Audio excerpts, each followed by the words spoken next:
agora. Tem que pensar bastante sobre o corpo humano, hein? Aprendendo.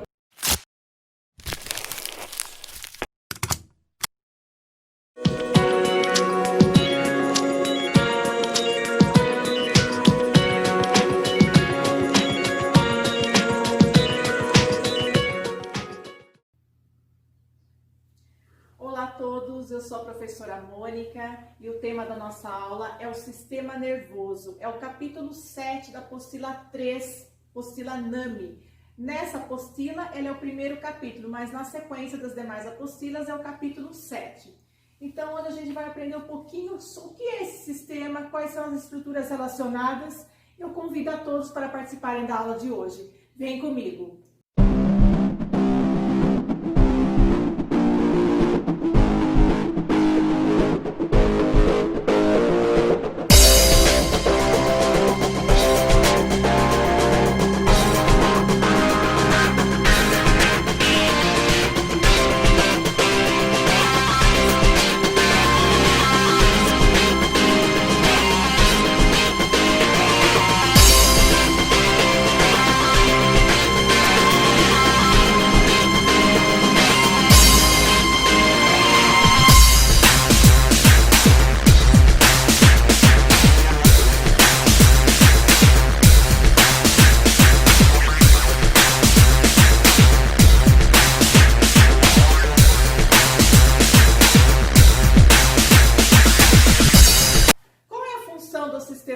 O sistema nervoso ele tem a função primordial, ele tem que transmitir as informações e armazená-las. Tanto as informações, as mensagens que vêm do meio externo, de fora, como as informações do nosso próprio organismo, porque ele coordena todos os nossos sistemas. Bom, quais são as estruturas, as células que fazem parte desse sistema? A principal célula do sistema nervoso são os neurônios. Os neurônios são as células principais desse sistema, é através deles que ocorre a mensagem de neurônio para neurônio. Essa mensagem de neurônio para neurônio é o que eu chamo de impulso nervoso. Então aqui nós temos a imagem das células, mas eu vou falar para vocês, tem mais uma célula também que é importante ao sistema nervoso, que são as células da glia. As células da glia, elas dão um suporte aos neurônios na parte da nutrição e também na oxigenação. Então, na primeira imagem aqui, a primeira imagem são as células da glia juntamente com os neurônios, porque elas ficam acopladas ao neurônio. Então, a microglia, os astrócitos, os oligodendrócitos também oligodendrócitos, também a macela, os astrócitos, microglia. Isso tudo são células da glia. Então, elas ficam aqui acopladas aos neurônios para dar esse suporte, tanto na nutrição quanto na oxigenação. Aqui ao lado, então, nós temos os neurônios, a estrutura do neurônio. Então, aqui o neurônio, nós temos os dendritos, que parecem uns galinhos de árvore. Depois, nós temos o corpo celular, onde tem o núcleo com as organelas citoplasmáticas. E essa parte alongada seria o axônio. E aqui o final seria as ramificações do axônio. Bom, o impulso nervoso ele sempre ocorre na mesma direção, é um sentido único. Então começa aqui nos dendritos, passa pelo corpo celular, vai para o axônio e daqui ele vai para as ramificações do axônio, que vai passar esse impulso para outro neurônio. Bom, quais são as partes do neurônio, como eu falei para vocês aí na imagem anterior? Os dendritos, eles são responsáveis em receber as mensagens. Eles são os receptores de mensagem. O corpo celular, ele contém o núcleo com as organelas celulares. E os axônios, eles têm a função de transmitir a mensagem, de passar essa mensagem para frente. Alguns axônios, ele tem na sua estrutura, ao longo do seu corpo, umas camadinhas chamadas são camadas de gordura que nós chamamos de bainha de mielina ou extrato mielínico, né? Então, aqui eu vou até voltar à imagem anterior para mostrar para vocês o que seria. Então, voltando à imagem aqui, essa estrutura em azul, na primeira imagem aqui, seria o extrato mielínico, que é a bainha de mielina. né? Esse extrato todo azul, na cor azul ali, seria a bainha de mielina. Bom, voltando então das partes do neurônio. Agora nós vamos para os tipos de neurônios. Então, as três partes do neurônio. Nós temos então os dendritos, que são os receptores de mensagem. O corpo celular, onde tem o núcleo celular com as organelas. E nós temos o axônio, que tem a função de passar essa mensagem para diante, de transmitir a mensagem. E alguns axônios possuem essa bainha de mielina, que tem a função de aumentar a velocidade do impulso nervoso. Bom, quais são os tipos de neurônios que nós temos? Os neurônios sensitivos, eles levam a informação dos órgãos sensoriais. Então, por exemplo, os nossos olhos, as nossas orelhas, orelha externa, orelha média, orelha interna, né? A nossa pele, né?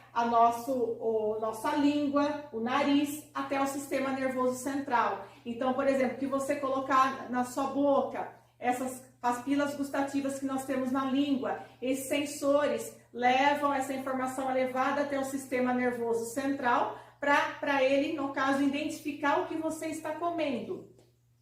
E os neurônios motores, qual é a função dos neurônios motores? Eles levam as mensagens de ação, sentar, levantar, correr, até as glândulas e os músculos. Então, por exemplo, você quer sentar, essa informação vai chegar até o sistema nervoso central e ele vai enviar uma resposta. Qual é a resposta? É enviada através do neurônio motor. Por quê? Na hora que você quer sentar, a informação chega e ele manda a resposta através do neurônio motor, que você vai sentar.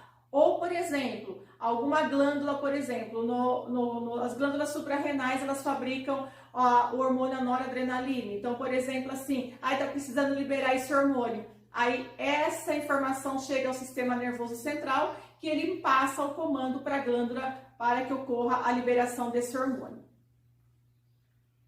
E aí nós temos os neurônios associativos, que na função deles apenas é para ligar o neurônio sensitivo ao neurônio motor.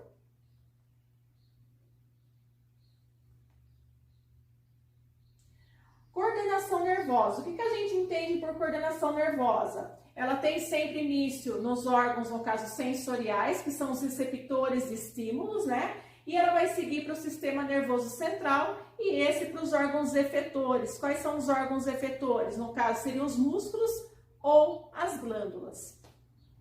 Os órgãos receptores, como eu comentei com vocês, então são os órgãos que recebem os estímulos externos, por exemplo, são os órgãos sensoriais. Então, esses órgãos sensoriais, eles são chamados de órgãos receptores, né? Eles captam os estímulos externos ao corpo e também os receptores internos, que informam aspectos como temperatura, dor, fome, estado dos músculos e das articulações. Então, os órgãos receptores, eles estão recebendo a mensagem através dos órgãos sensoriais.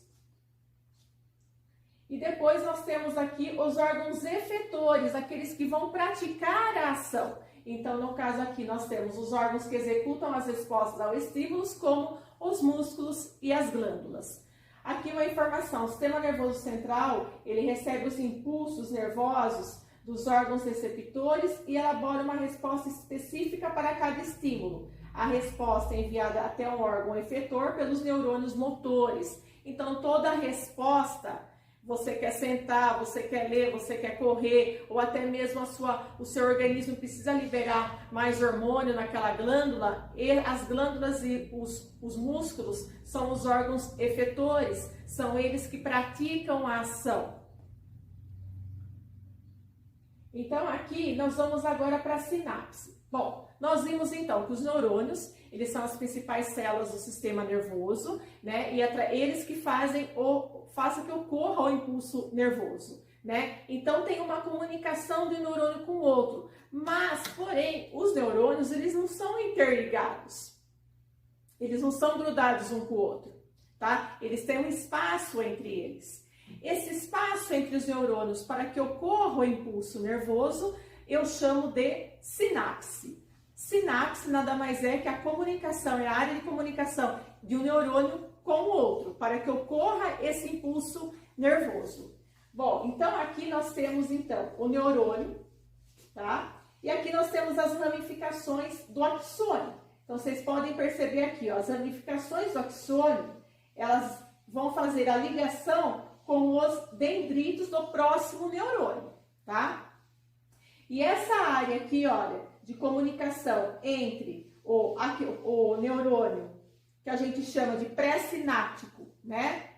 E o neurônio pós-sináptico, eu chamo de sinapse. Então, essa região aqui, olha, entre as terminações do axônio e o dendrito, eu chamo de sinapse. E a propagação do impulso nervoso é sempre nesse sentido, é um sentido único, né? Então, no caso aqui, ó, esse neurônio, ele está ativado, ele recebeu o impulso nervoso já, né? Para ocorrer o impulso nervoso, nele vai ocorrer um potencial de ação. Ai, Mônica, o que é o potencial de ação? É a abertura dos canais de sódio e potássio. Para que ocorra esse impulso nervoso, o neurônio tem que receber esse potencial de ação, que consiste em o quê? Na abertura dos canais de sódio e potássio na membrana plasmática do neurônio. Na próxima imagem, a gente vai ver aqui, então, mais especificamente. Então, eu tenho aqui o neurônio, o sentido único aqui do impulso nervoso. Aí, eu tenho outro neurônio aqui. Então, a área de comunicação aqui seria aqui a sinapse, né? Então, vamos aumentar essa imagem. Esse axônio aqui, que seria isso daqui, olha, que está simbolizando. Então, aqui nós temos mitocôndria, que é a organela da célula que faz a respiração celular, que dá energia. Essas bolinhas são as vesículas que contêm os neurotransmissores. Os neurotransmissores, eles são substâncias químicas que cada um tem uma ação no organismo. Então, nós temos dopamina, serotonina, acetilcolina, o GABA. Todos eles exercem uma função no sistema nervoso. Então, aqui, essas vesículas, aqui elas contêm os neurotransmissores. Então, no caso, esse neurônio, ele recebeu o impulso elétrico. Na hora que recebeu esse impulso nervoso, as vesículas vão se abrir, os canais de sódio e potássio vão se abrir, né? Que eu chamo de potencial de ação. Esse neurônio recebeu o impulso nervoso e com ele o potencial de ação. Esse potencial de ação, como eu expliquei para vocês, nada mais é que a abertura dos canais de sódio e potássio. Então, aqui vocês podem perceber que essas vesículas, elas se abriram, elas estão liberando os neurotransmissores para o próximo neurônio, né? O neurônio aí posterior. E aí, esses neurônios posteriores, eles têm esses receptores de neurotransmissores, tanto de neurotransmissores como também dos íons de sódio e potássio. Esse espaço que nós temos entre os dois neurônios, eu chamo de fenda sináptica, tá? Então, esse espacinho aqui chama fenda sináptica. Então, aqui, as sinapses, elas ocorrem, é uma região de comunicação entre os dois neurônios. Então, o neurônio, ele está com impulso elétrico, tá? Então, é o neurônio que está ativado, né? Ele recebeu o potencial de ação, ele tem a função do que fazer o quê? De estimular o próximo neurônio. E essa estimulação é com a abertura dos canais de sódio e potássio, né? O que é isso, Mônica? O potencial de ação é a abertura dos canais de sódio e potássio na membrana plasmática dos neurônios. Então, quando o neurônio está em repouso, eu tenho uma concentração na parte interna dele de potássio e a parte externa eu tenho íons de sódio. Quando esse neurônio recebe o impulso nervoso, que ele está ativado, né? É ao contrário, abre os canais, o sódio vai entrar para dentro do neurônio e os íons de potássio vão sair. Então, para que o neurônio fique ativado, que ele esteja com impulso elétrico, os íons de sódio têm que estar dentro da membrana plasmática e o potássio tem que estar para fora. Quando é o processo inverso, é quando o neurônio está em repouso. Então, aqui, o neurônio recebeu todo o impulso nervoso, e ele vai abrir os seus canais as suas vesículas, liberando os neurotransmissores. O próximo neurônio tem esses canais que vão receber esses neurotransmissores juntamente com os íons de sódio e potássio. Para vocês entenderem melhor, vocês vão ver uma animação agora sobre as sinapses. Daqui a pouquinho a gente volta. Bom, qual é a divisão do sistema nervoso? O sistema nervoso é dividido em sistema nervoso central e sistema nervoso periférico. O sistema nervoso central, ele é composto pelo encéfalo, que seria toda essa região, tá? Que tem o cérebro, a parte do bulbo, a ponte, que eu chamo de tronco encefálico, e o cerebelo. Essas são as estruturas do encéfalo, e depois eu tenho a medula espinal, ou também chamada de medula espinhal. Ali, no nosso cérebro, nós temos 3 meninges que fazem a proteção aí do cérebro, não só do cérebro, como também da medula espinal. São 3 meninges. Nós temos, então, a dura mater, que é a mais externa, a aracnoide, que é a mediana, e também a pia mater. Então, quando, por exemplo, a pessoa tem uma meningite, a meningite nada mais é que a inflamação nessas 3 meninges, que podem ser de origem bacteriana ou até mesmo viral. E aqui ao lado nós temos o cérebro. Então aqui, olha, o corpo caloso, ele tem a função de unir os 2 hemisférios, hemisfério direito e hemisfério esquerdo. O tálamo, ele está muito relacionado à parte das emoções, do comportamento. A hipófise é uma glândula que ela fabrica hormônios, mas também ela armazena. Nós temos a hipófise anterior, posterior. E o hipotálamo. O hipotálamo também, ele é uma estrutura no sistema nervoso central que ele comanda toda a atividade endócrina também do organismo. A gente chama dele de uma glândula mestra, né? Porque ele também dá o comando para que as outras glândulas liberem seus hormônios. Ele fabrica hormônios, mas também ele comanda as outras glândulas do nosso corpo. E aqui nessa região nós temos o ponte e o bulbo, né? A ponte, ela auxilia o cerebelo no equilíbrio, na coordenação motora do nosso corpo. O bulbo, ele tem uma função importantíssima, ele comanda as atividades involuntárias do nosso organismo. Então, por exemplo, os movimentos respiratórios, os batimentos cardíacos, a nossa pressão arterial, todo o funcionamento do sistema digestório, tudo isso é feito pelo bulbo. E o cerebelo? O cerebelo é uma estrutura que ele age na coordenação motora e no equilíbrio do nosso corpo. E para manter o equilíbrio do nosso corpo, ele trabalha em conjunto com o labirinto, que é uma estrutura presente na nossa orelha interna, e dentro desse labirinto corre um líquido. Então, por exemplo, quando você às vezes começa a correr, a rodar em volta, você para, o corpo não consegue parar certo, né? Por quê? Porque aquele líquido, ele ficou balanceando. E quando ele balança, o cerebelo não entende qual é a posição do corpo. E aí, por isso que você não consegue parar em pé. Por isso que quando a pessoa tem labirintite, que é inflamação no labirinto, esse líquido ele fica se movimentando. E por isso que a pessoa tem muita tontura, não consegue parar em pé, fica com náuseas da tontura por conta disso. Então, o cerebelo, ele é uma estrutura que trabalha na coordenação do nosso corpo e também no equilíbrio, juntamente com, no caso, o labirinto. Então, aqui, o cérebro é o órgão mais volumoso do nosso sistema nervoso central ali, do encéfalo, né? Ele tem os 2 hemisférios, direito e esquerdo.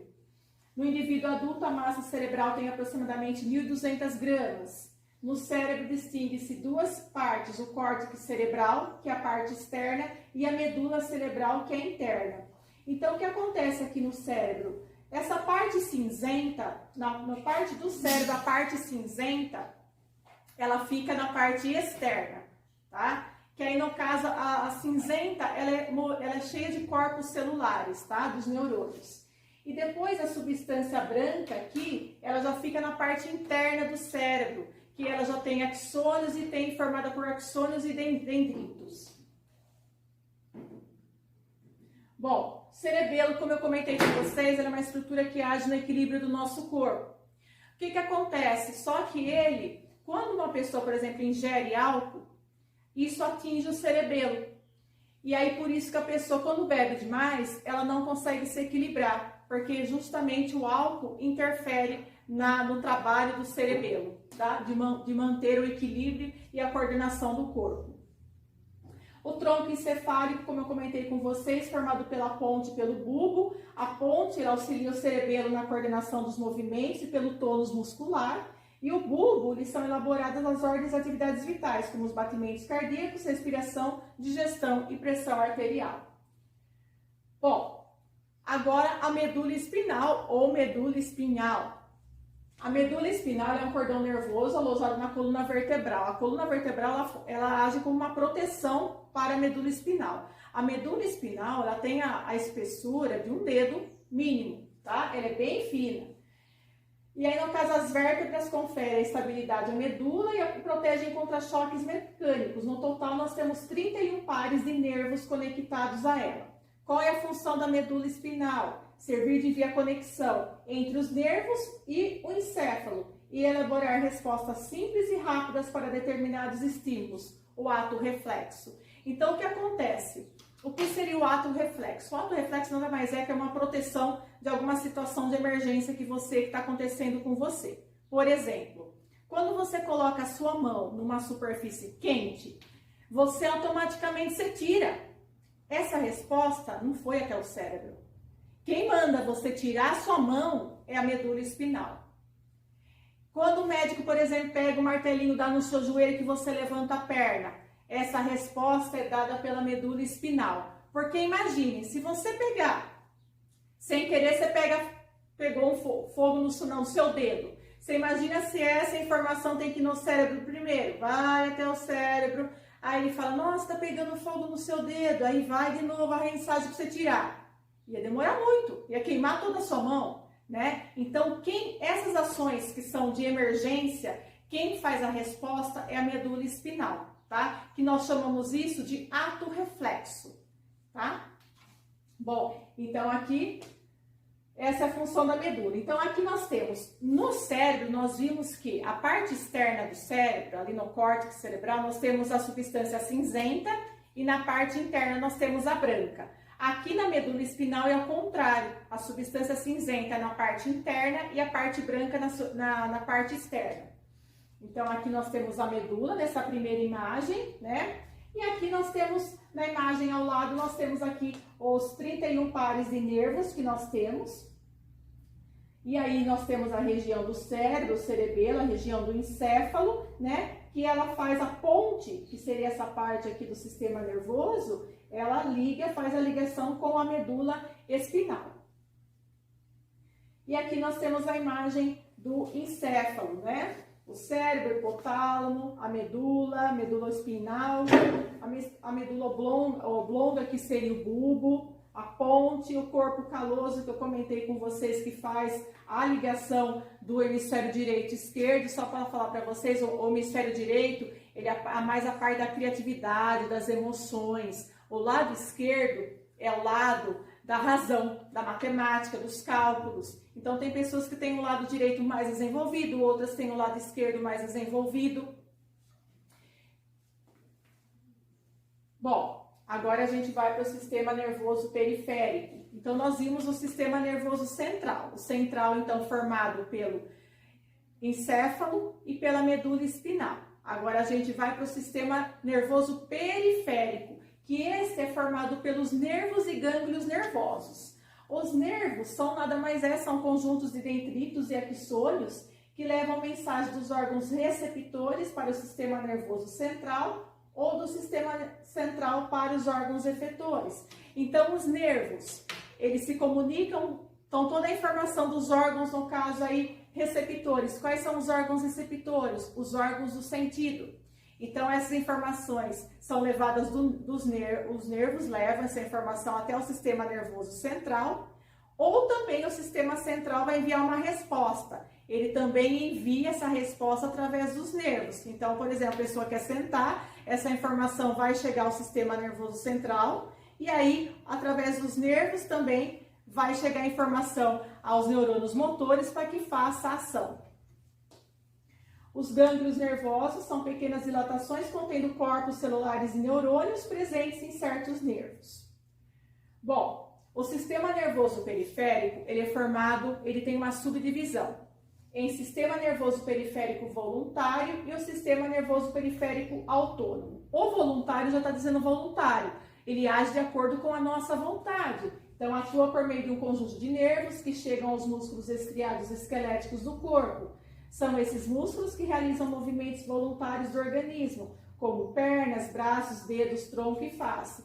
Falando voluntário, a gente já fala, é de acordo com a nossa vontade. O sistema nervoso periférico autônomo já são atividades involuntárias, tá? E esse autônomo, ele tem uma divisão. Nós temos aqui, ó, o sistema nervoso periférico autônomo simpático e o parasimpático.